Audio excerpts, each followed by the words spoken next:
There is a civil war going on in the Middle East between Shiite and Sunni. There's a civil war within the heart of Islam, Saudi Arabia and Mecca, there in Riyadh and Medina, between the royal house and the globalist arm that funded ISIS and al-Qaeda. Trump went over there, made a deal, said no more funny business, shut it down. The U.S. policy of funding radical jihadis is over. The king came to the table, they parlayed, and they made a deal. Then there were raids in Yemen to get the documents to be able to roll up the networks so he could present the king with the evidence of who was double-crossing him with Iran and others. Now, we told you that Saturday night with Roger Stone. He talked to a very high-up person in the White House, very high up, about as high as you can go in the White House. The point is, and we told you what was behind it. It's all come out in the news now. Zach just echoes that info. It didn't give us anything secret. Told us as an intelligence analyst and a guy that's been involved heavily in a lot of, obviously, clandestine stuff. That's why they don't want him talking to us. They're afraid of what he will say. I already know basically all of it. I don't need to get it from him. I've already reverse engineered the whole thing. But there's a civil war spilling over, and the Saudis were having a military convention in Vegas when that happened. We were already on that. The hostage rescue team was already looking into it.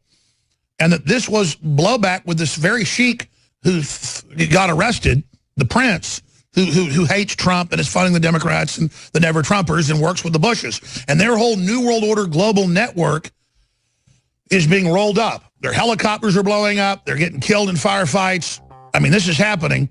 And the word is there's Yemenis terror networks, the same ones that fired a missile last weekend at Saudi Arabia, that are headless now because they've been cut off, that have been dead man switched to launch attacks in the Middle East and here if they were ever decapitated, and that's about to happen. And he wanted to warn everybody of an impending Yemeni terror attacks in the West and the U.S. And right now he's locked up in the military base, basically. Last year became personally known to us as who he said he was, someone who'd worked in intelligence operations against different radical jihad organizations across the world. And he never gave us anything classified on air. He just pointed out things that were already in public knowledge, but that we should connect the dots on. And he was going to come on as a guest today and announced on air he would. We confirmed, of course, in the last few weeks exactly who he was. And he is a whistleblower saying that deep state, left over from before Trump, was running al-Qaeda and ISIS. There's a civil war in Saudi Arabia. Trump is moving with the Saudi king to clean that up and end that.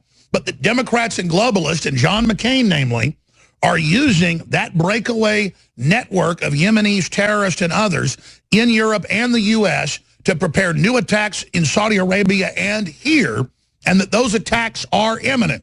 Now, within an hour and a half of him getting off the air, the FBI came to his house and took him to a military base. He was able to call his lawyer and send a message and send us a message. And I have the messages right here, and we talked to him. So it's not to the point where they put a bag over his head, but they took all his computers, everything, looking for him, giving any classified material away so they can throw him in prison. And this individual has been a whistleblower before, like Tosh Plumlee was a famous CIA contractor and exposed everything about Benghazi on this show first. They called him and threatened to put him in prison. He said, go ahead and do it.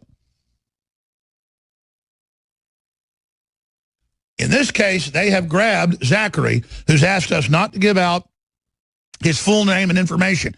If we did give out his full name and information, he's well known in the military, honorable guy, but has been involved exposing corruption before.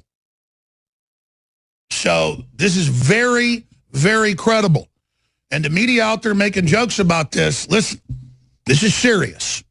Because he exposed connections to the Vegas attacks to the breakaway rogue Saudi groups that are backing Yemeni terrorists and others, and gun deals, confirming our own research and our own data from FBI sources and others. Now there's a civil war going on. A missile fired at the international airport in Saudi Arabia, in Riyadh. Firefights, helicopter explosions, deaths. The whole globalist pro-ISIS, pro-Al-Qaeda network is being rolled up right now is being taken out. The globalist arm funding and running radical Wahhabism is being destroyed by President Trump. And so this patriot calls in to say his sources and his research and his intel, and that's what he does now as a citizen, telling the American people. I mean, his intellect isn't classified, or we really do have no First Amendment, that Yemenis terrorists have been decapitated. Their leadership's gone, but they've got dead men switches, which is standard, to launch terror attacks, and people need to know that. And the deep state wants to embarrass Trump with more terror attacks. And it's all connected to the Antifa. This individual, Devin Kelly, in mental institutions, the Air Force put him in, trying to go to bases with guns to kill his commanding officers. That's the Associated Press and CBS News. And protected and allowed to assault his wife and other people and children and to be a pedophile. And then protected and then turned loose. You know he was told, you're our little secret agent now, the deep state. You're not going to go to jail. Don't kill your commanding officers. We have a job for you.